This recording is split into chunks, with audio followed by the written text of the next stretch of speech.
In this recording, we're going to work on removing the braking assembly from the Phantom 3 chassis. Just a word of caution initially that these original linings do have asbestos in them, and I recommend wearing a dust mask to prevent from inhaling any of those. So what I like to do is to remove the assembly as an assembly, which would be removing 10 of these 5/16 BSF nuts, 4 2BA nuts, and then there's a little piece of linkage that hooks up under the back. And then take that assembly off.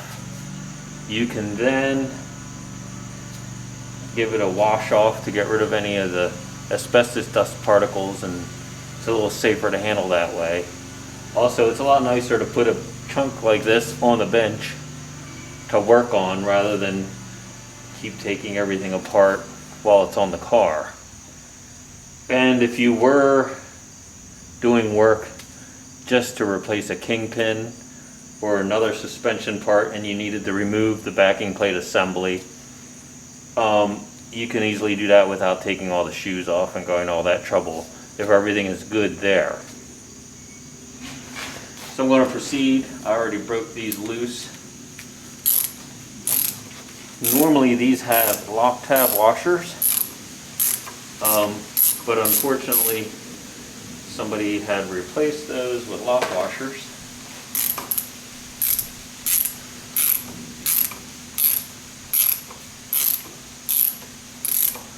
So I'm going to get these off.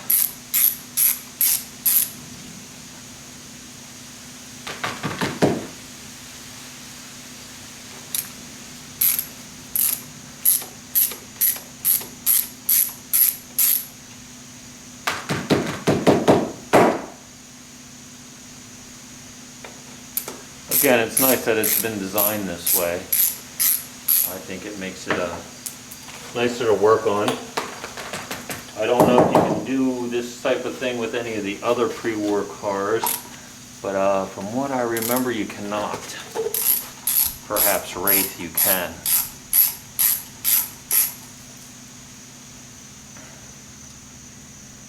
In the previous video we worked on removing the drum and hub assembly, so you would want to see that before you started this process, obviously.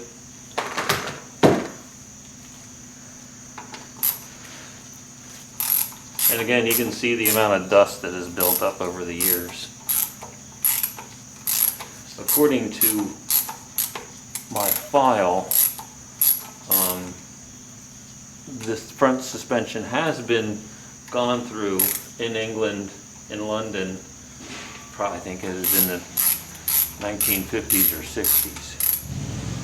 I'll verify that and post it up into the video. So I'm hoping as we work along in here, we'll find that things are still in pretty good shape, but you just never know. I have seen poorly done work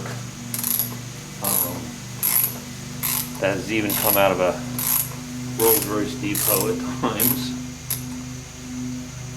And I have seen things wear quicker than one would have anticipated.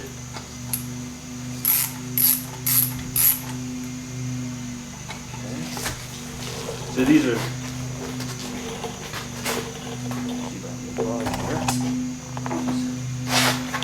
square-headed bolts.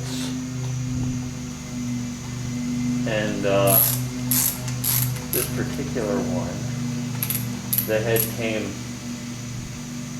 away from where it is held captive, so it's trying to spin on it. So I'm just trying to push it back in position.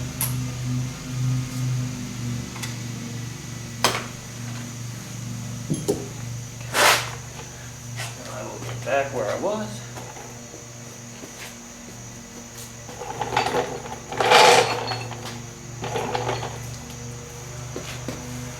there's also a spacer ring here.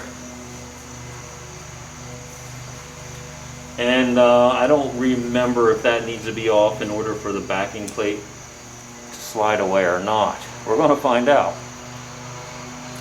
From what I remember, I think it does. It's pretty tightly on there, at least this one is at the moment. Some of them come off easily by hand.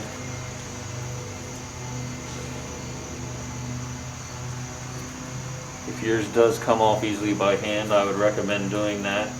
Then you can get a socket on there a little easier.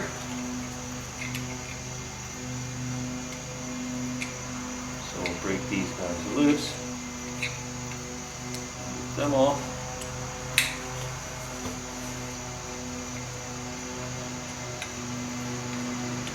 Hopefully I don't sound too muffled with this mask on, but again, it's a safety precaution.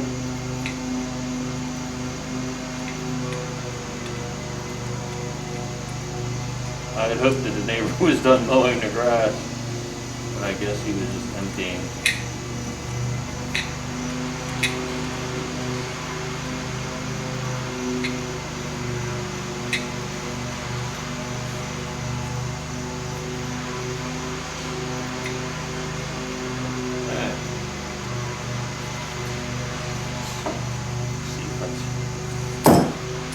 Loose enough and far enough away to use that sock. Pusher.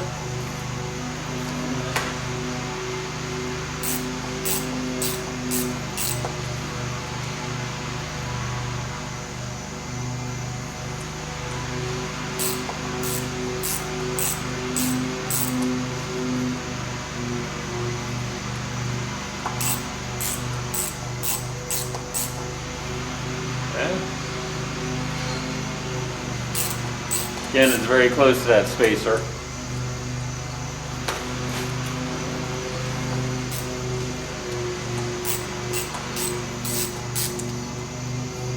So we may learn in this video that it is necessary to remove that spacer even prior to taking these nuts off, just to make life easier.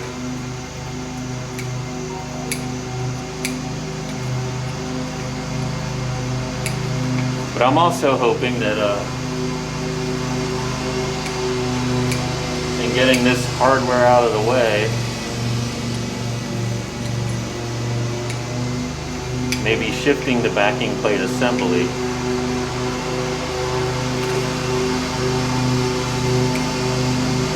will aid in getting this spacer off if it needs to come off at this time.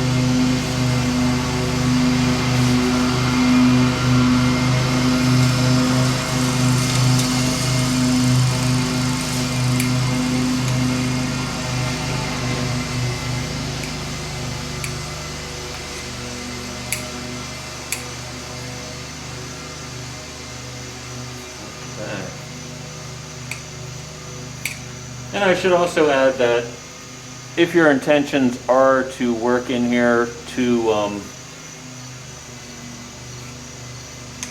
just replace brake shoe lining, then you know, it's still easy enough to remove the backing plate assembly and do that. But if you continued on and remove these 1/4" nuts, then this plate removes. There's also pivot bolts, pivot studs there that need to come out.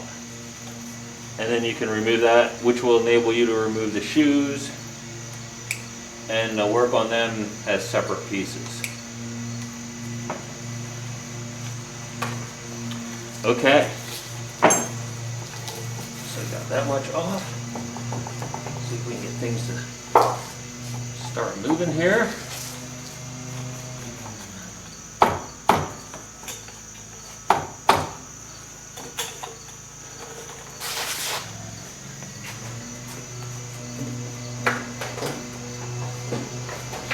Taps of the mallet might help.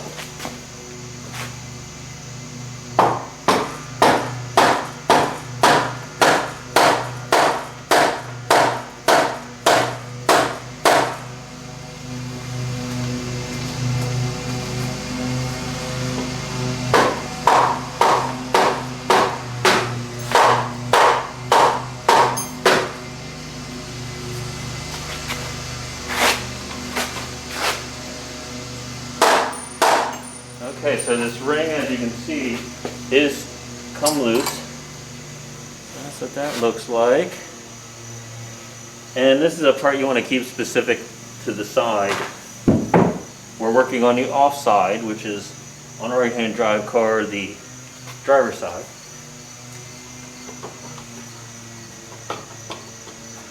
So in moving this back,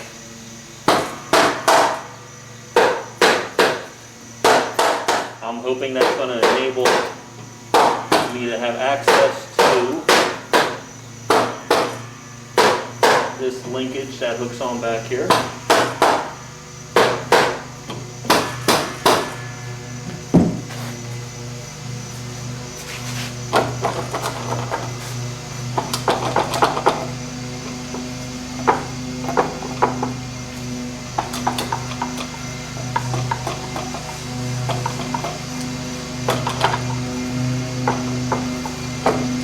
So it has helped a little.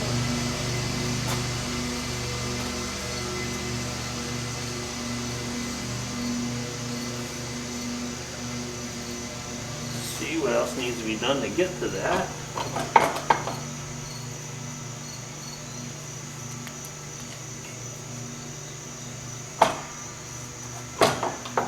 Okay.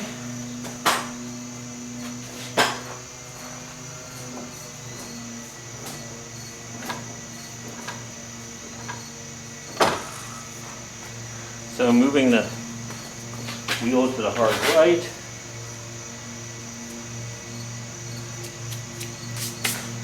I will show you what that looks like.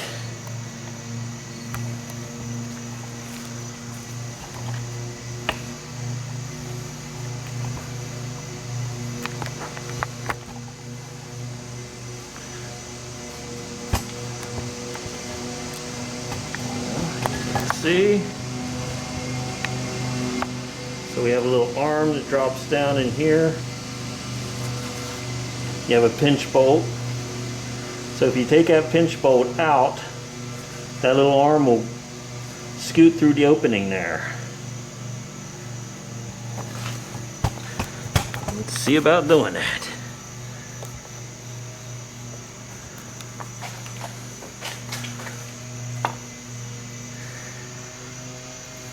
That is a 2BA.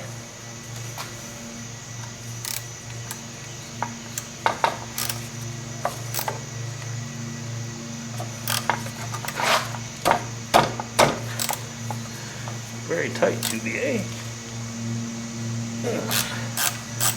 Okay, got that loose.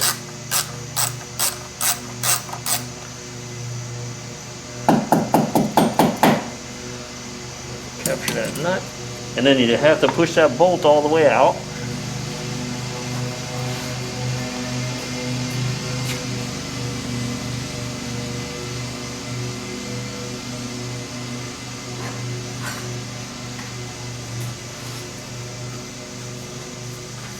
Feeling a bit stuck.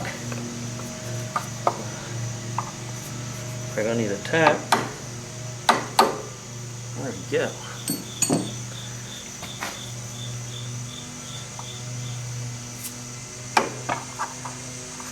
That's one of those items that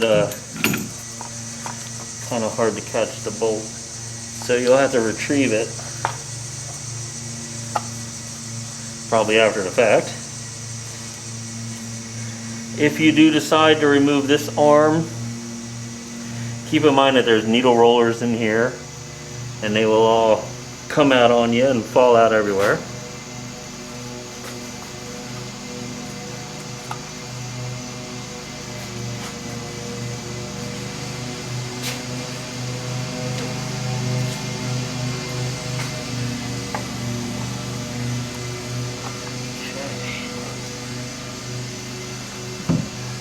I think I'm going to also remove this pin.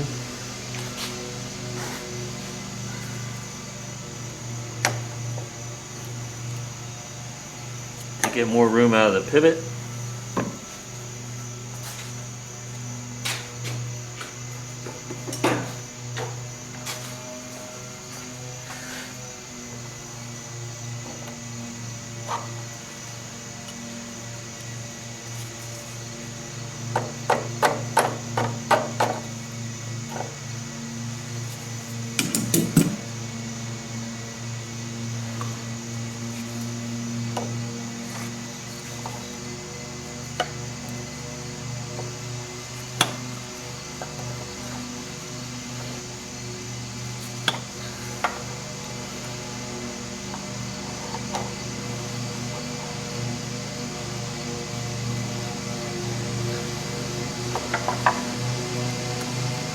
So you got a split pin.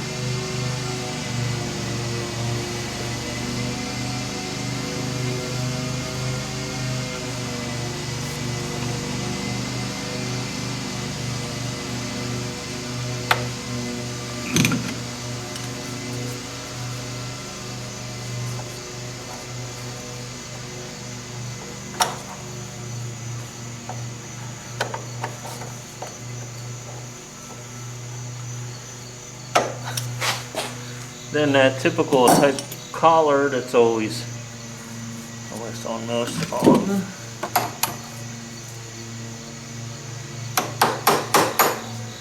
Seems a little tight on there.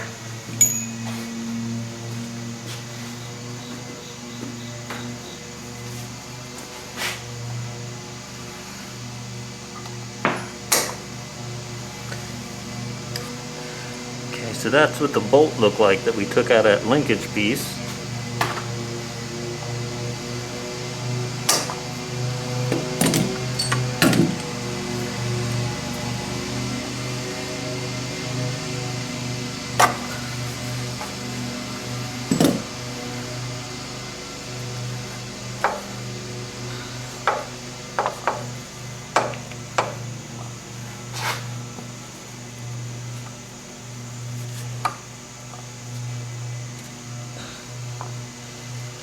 Okay, let me see if I can get this.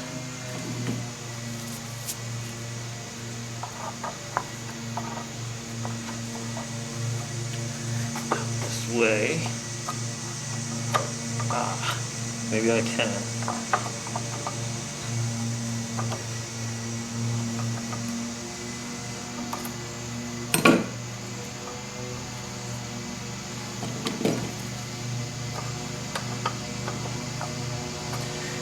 Have it clear.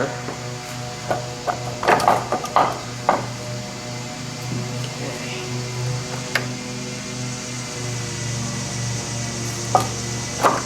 And there it goes. So if you can see how that came out of there, and then that allows the assembly to come right off. When I was tapping on it with the mallet,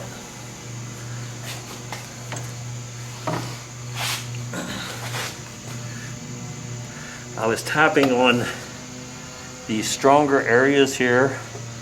I'll show you that in a little bit.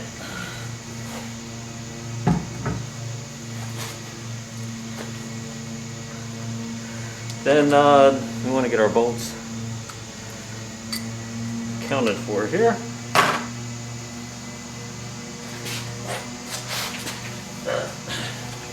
In this case, I see quite a few that have bad threads. I already had a bad thread, so unfortunately. Perhaps one time somebody had them peened over or something. Okay. So I will straighten out the wheel and show you what it looks like.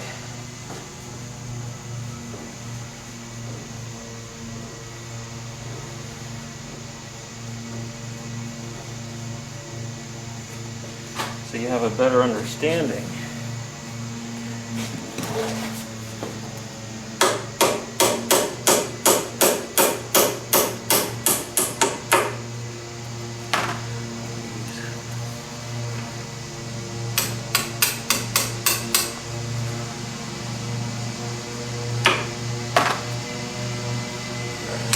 Here.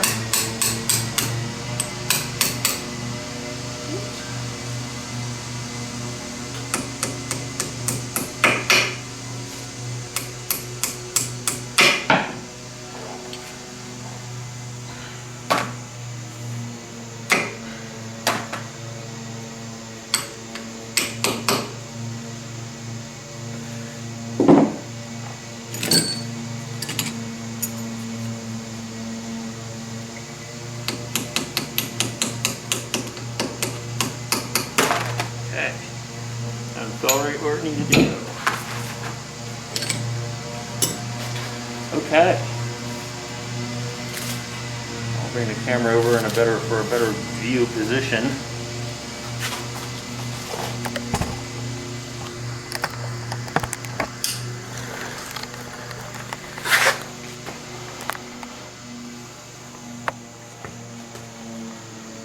So this is where that linkage piece had to come out. There's an opening there that allows it to slide out, and that ball end works out. And pinch bolt going through there. Again, that has needle rollers in it, so when you go to take that out, keep track of those. In this case, I didn't have to undo this entirely, but sometimes that can make it a little easier. And again, the spacing retainer that was here needs to be removed. Okay. So, and on the backing plate itself, if you need to tap to get it to break free away from the spindle, tap in this area where it's strongest, because that's a part of steel working there, and use a rubber mallet or a soft hammer of some description. So, you know, again, 25 minutes it took to do that on one side, and then we're at a point with this where you have access to the kingpin.